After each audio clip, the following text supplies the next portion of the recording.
Hey guys, Henry from Mowers N Blowers again. So today is a very sad day in the life of my life. Today I am selling my Mowers N Blowers pickup. So the buyer just came today on the Long Island Railroad. I picked him up, we came over, did the deal. He bought it, put his plates on, and this is going to a new home. See you guys later.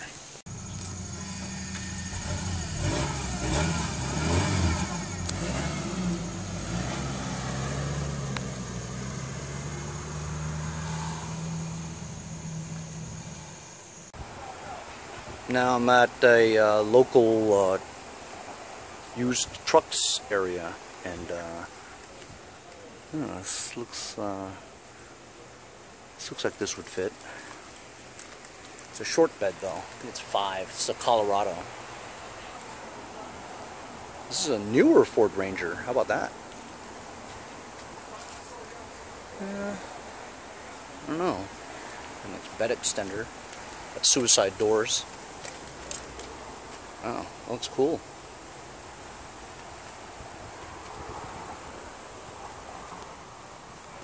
New Ford Rangers are nice. It still looks too small for me, I think. Can't have an Avalanche. It's like a 5-foot bed or something. It's too small. Ah, F-150. Nice. I'm gonna find out the prices for these because I think I'm headed for this. Look at that size of that bed. This is good.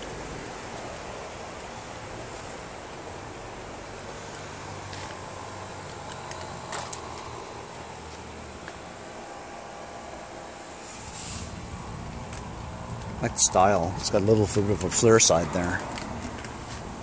Looks nice. Whoa, this one's even bigger. Damn. Really big. This is nice too.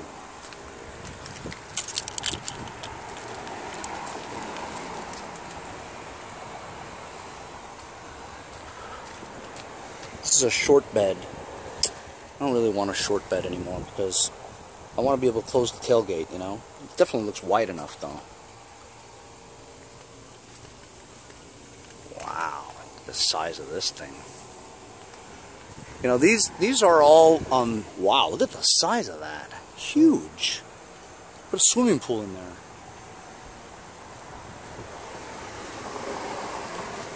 God, they almost seem like they're getting bigger as I walk.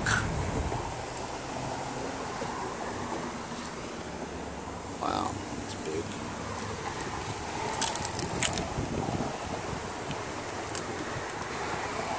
I don't think I would get a Dodge Ram, because the reputation of the Dodge Rams is that they have premature rusting around the wheel wells.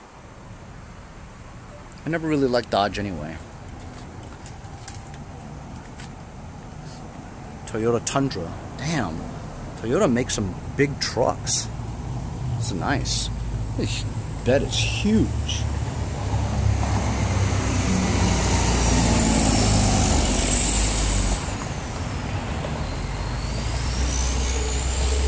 A lot of nice trucks, man. 16. These are going to be expensive because they're all like late models. This is a 13. It's a late models, man. This one's about cool. This is a good size. I wouldn't mind getting this one. That one's a nice size. That's the one with that flare side I was just looking at. This is an 07 Chevy Avalanche. Yep, I definitely don't want that. There's that Ford Ranger. New Ford Rangers look nice. It's an 11. Maybe this Colorado might do, you know? I'm going to try to find some prices on this. So this Colorado is, it says call for price. This Ranger, $18,500. This Avalanche is also $18,500. This F-150 is $16,500. It's 2013, really nice. It doesn't have It's 21.8, 21.9. It's too much for my blood. 16 is 30 grand. Holy cow! What the heck? Well, I'm definitely, I can't buy anything from here. It's too expensive. So obviously all these trucks are going to be too expensive for me, right? But I told the guy, I said, hey, how much for this '08 Colorado, you know? It has 108,000 miles on it, and he wants 10.8 or something like 10.9, something like that. That's a little too rich for my blood.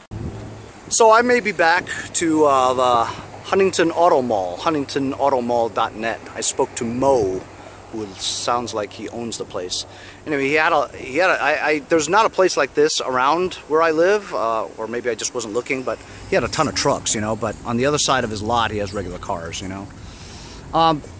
They're all in great shape. I mean, this guy obviously is not one of those, you know, there are like lots of different types of dealers. You got the used car dealers that are selling crap, and then you got ones that are selling good quality stuff, but, you know, you get what you pay for, so the prices are quite tremendous. But, I don't know, it was worth a look. I'm at this other place now, MMA Pre-Owned Vehicles. It's also right along that strip of Jericho Turnpike that I usually go to. I think mostly cars over here, and here's some Jeeps.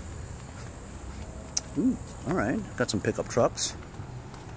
You know, you don't see too many places that sell vans, you know, which is odd, because where do people get that want vans? Where do they get them from, you know? Ford 250, 1990. Okay, so it's a 1999 model. Wow, it looks in pretty good shape for 1999, man.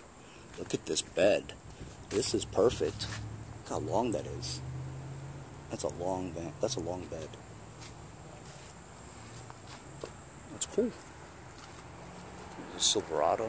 They got a bunch of stuff here. This is a short bed. I don't think I can have that.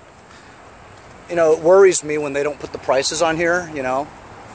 That's when things become kind of hinky, you know.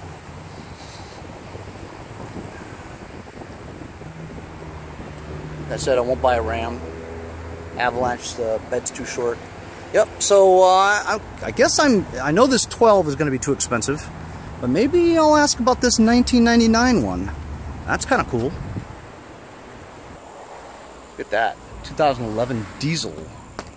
Super Duty. F-150 Lariat. Power stroke. So I'm over here and I'm checking out this, this is called Paintless Dent Removal. I mean, I've always been fascinated with the way they do this. I don't know how they do it. I guess with the light, with the reflection and stuff, you can kind of see where the dent is. And, man, I didn't know that you bang it. I thought, yeah, that's the tool that I usually see them use, is that you just push it in and gets the dent out. I'm always thinking, though, when you push a dent out like that, don't you create another dent, you know? But, I don't know, these guys are pros and stuff, and, it seems to work really well. I mean, that's what I've seen anyway. I've always wanted to try it, you know. Yeah, that looks fantastic, bro. You ever mess it up? No, not too much. You ever make a dent worse than it actually was? No, the only time that will ever happen is if it should have went to the body shop in the first place. Gotcha, gotcha. Hey, thanks for letting me videotape you, man. Yeah, no problem. Oh, I see that. Yeah. Okay, wait. Let me. My viewers, can you see that in the light? There's a slight little dimple right there if you look at the light. Wait, are you going to fix this on camera? Yeah. Oh, that's badass. Let's go. So why don't you tell me exactly what you're doing and what that tool's called and how the light works? I can see it perfectly from here, bro. So the tool, this light is used for a way for me to find the tip of my tool. As it's distorting where the dent is. Yeah. I can see. You can see it. Yeah, right now there's actually a brace right there, so I'm going to have to actually use a different tool to get inside that brace. Maybe not. Because the brace is in the way of your tool, and you can't get a good grip, right? Right. This is fascinating, man. I mean, these mobile dent removers, they take the dents out, man, and it looks brand new. You know, instead of going to a body shop and having the guy Bondo it or pound it out from the inside or removing panels and stuff like that. I mean, this dude just puts that tool in there, man. And dude, I can't even see it anymore. That's unbelievable, man. Holy cow. Yeah, I could still see a little, but I mean, the majority of that dimple's gone, man. I mean, I could see like maybe 2 very slight little indentations. Is that an LED light there and battery powered? Or is it lithium battery? It's, I think it's lithium. Cool. So the tool that you've switched to just now, is that like a thinner rod or something, if you will? Yeah, it's for going in between the panel and the brace itself, because there's all sorts of stuff inside the This is completely fascinating. What's your first name? Mike. Mike. This is Mike. You have a company name? Yeah, I do. Do you want to tell the people? It doesn't even matter, honestly. How do you know? How do you know half the people that watch this stuff from Long Island? Maybe, probably. This is the tool that I wanted. That's awesome. But see, what I'm seeing now is that actually looks like an outward dent coming out now. Yeah, well, if there is, then that's when sometimes you have to do that. Yeah. And then you go in and you finish it off outside. I see. That's blend it back down. And that's what you were pounding before that I saw from the outside in. Right. Oh, and dude. on this is an aluminum panel, so it's really strong. So when you push, everything is coming up with it around where you push. Dude, that's fixed, man. I mean, I can see an outward one, right? Is that like an outward one? Just a little bit. So I got a knot. So here's a 2005 Ford Ranger. It's not an XLT. It's pretty straight, other than this dent. You know what I mean? The bed is going to be the same length as mine. I believe it's just about 6 feet, and it's going to be a little wider because remember, mine was a flare side, step side, and this is just a I don't know what you call that. This is a bigger cab than mine. You know what I'm saying? This one has 220,000 miles on it. I mean, that's a lot of miles. But look, man, there's no rust or anything. It's straight, you know, straight and clean. So that's pretty cool. But 220,000 miles, you know, that's too much money for me. You know what I'm saying? I'm sorry, that's too many miles for me. But he says it's about $3,500 bucks. So I don't know. I guess it's in the mix if this runs good. We'll see.